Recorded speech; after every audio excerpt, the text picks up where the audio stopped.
Mas maraming pamilya pa ang natulungang magkaroon ng sariling tahanan sa tulong ng 4PH program ng pamahalaan matapos dalhin ang programa sa Batangas. Nagbabalik si Christian Bascones. Malaki ang ngiti ng mga benepisyaryo ng mas pinalawak ng pambansang pabahay para sa Pilipino o 4PH program ng Administrasyong Ferdinand Marcos Jr. sa Batangas nang tanggapin ang kanilang mga murang housing units. Pinangunahan ni Department of Settlements and Urban Development Secretary Jose Ramon Aliling at Pag-ibig Fund CEO Marilyn Acosta ang turnover ceremony sa Novista Homes, isang malaking subdivision development sa Lipa City.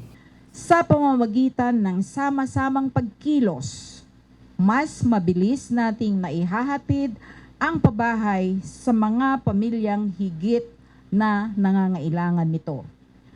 Congratulations sa ating mga bagong homeowners. Naway maging simula ito ng mas ligtas, mas maayos at mas masaganang buhay para sa inyong mga pamilya.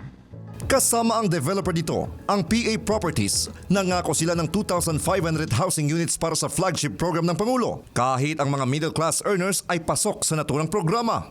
Yung mga units na yan ay worth 950,000 pesos at yan ay pasok sa socialized housing limit. Ibig sabihin, yan ay maaaring mabili sa tulong ng Pag-ibig Housing Loan na may subsidized 3% interest rate. Ano ibig sabihin yan? Yung 950,000 pesos na yon, ang monthly payments ay as low as 4,005 pesos kada buwan. Kadalasan, mas mababa pa yan kaysa sa renta. Nakikitira lamang sa kamag-anak ang pamilya ni na Jerwin at Christine kung noon ay hindi nila lubos maisip na magkakaroon sila ng sariling tirahan dahil sa kakarampot na kinikita. Ngayon ay nagkatotoo na. Ay malaking tulong po kasi hindi siya hassle sa hulog. Hindi kagaya ng ibang rerenta.